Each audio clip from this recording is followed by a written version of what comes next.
বছর ঘুরলেই রাজ্যে বিধানসভা নির্বাচন, তার আগে ভুয়ো এপিক কার্ড নিয়ে সরগরম রাজ্য রাজনীতি। এই ইস্যুতে আগামী শুক্রবার দুপুর ৩টের সময় মুখ্য নির্বাচনী আধিকারিকের দফতরে সর্বদলীয় বৈঠক ডাকল নির্বাচন কমিশন।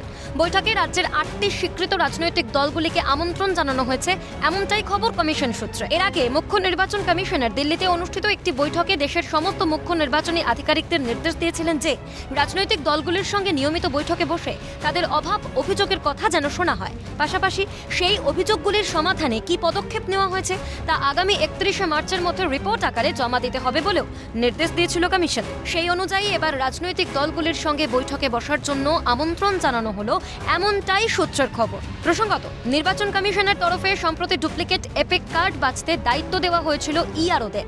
সূত্রের খবর, ইতিমধ্যেই এ রাজ্যে হরিয়ানার ৬০০টি ডুপ্লিকেট এপিক কার্ড খুঁজে পাওয়া গিয়েছে। ওই এপিক কার্ডগুলিকে বাতিল করেছে রাজ্যের মুখ্য নির্বাচনী আধিকারিকের দপ্তর। এরপরেই তালিকায় রয়েছে গুজরাটের নাম, তারপর রয়েছে আসাম। সূত্রের খবর, ভুয়ো এপিক কার্ড নিয়ে নির্বাচন কমিশন কি পদক্ষেপ নিতে চলেছে তাও জানানো হতে পারে এই বৈঠকে।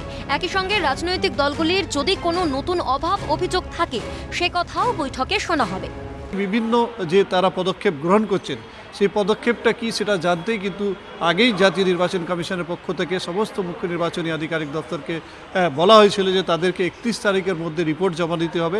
সেই পরিপ্রেক্ষিতে ইতিমধ্যে কিন্তু সেই রিপোর্ট চেয়ে পাঠিয়েছে জাতীয় নির্বাচন কমিশন মুখ্য নির্বাচনী আধিকারিক দপ্তর থেকে। বলা হয়েছে যে একেবারে বিস্তারিত রিপোর্ট, কোন কোন ক্ষেত্রে কোথায় কোথায় এই ধরনের এপিক যেটা ডুপ্লিকেট এপিক ভোটার যারা রয়েছে তারা রয়েছেন তার বিস্তারিত রিপোর্ট দিতে। এবং শুধু তাই নয়, যেটা বলা হয়েছে যে সমস্ত রাজনৈতিক দল যারা রয়েছে, স্থানীয় রাজনৈতিক দল, আঞ্চলিক রাজনৈতিক দল, তাদের সঙ্গে কথাবার্তা বলে কিন্তু যাতে এই তালিকা সংযোজন বা বিয়োজন হয় সেটাও কিন্তু একেবারে নির্দেশ দিয়েছে জাতীয় নির্বাচন কমিশন। বিষয়টি নিয়ে বঙ্গ রাজনীতিতে শুরু হয়েছে রাজনৈতিক চর্চা। ভোটার তালিকায় গরমিল প্রসঙ্গে মুখ্যমন্ত্রীর অভিযোগ মান্যতা পেয়েছে দাবি রাজ্য তৃণমূলের সহ সভাপতি জয়প্রকাশ মজুমদারের।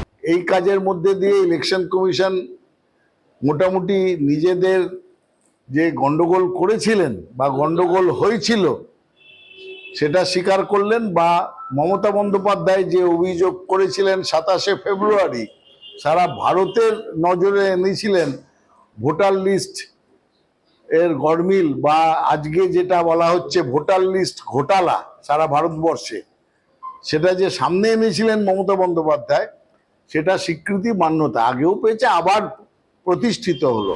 এই ইস্যুতে রাজ্যের শাসক দলকে এক হাত নিয়েছে গেরুয়া শিবির। বিজেপি সাংসদ শ্রমিক ভট্টাচার্যের প্রশ্ন, পশ্চিমবঙ্গের ভোটার তালিকায় যে বিপুল সংখ্যক বাংলাদেশের নাম রয়েছে তার বিচার কে করবে? সর্বদলীয় বৈঠকের বিষয়টি ঠিক হয়ে যাবে। ত্রুটিমুক্ত তো কিছু হতে পারে না, যদি কোনো জায়গায় ত্রুটি বিচ্যুতি থাকে সেটা সংশোধিত হবে।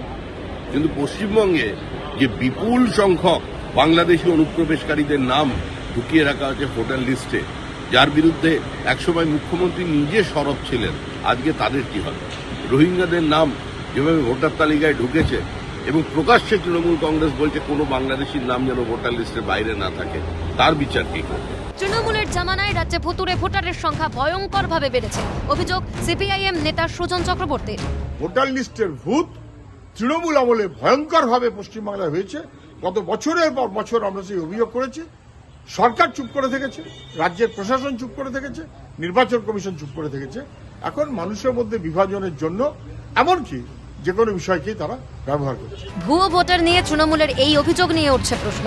ভোটার তালিকা নিয়ে শাসক দলের বিরুদ্ধে ওঠা অভিযোগ থেকে নজর ঘোরাতেই কি বিষয়টি নিয়ে সুর চড়াচ্ছে ঘাসফুল শিবির? হারের আশঙ্কার জেরেই কি শাসক দলের তরফে এই অভিযোগ তোলা হচ্ছে? প্রশ্ন ওয়াকিবহাল মহলে।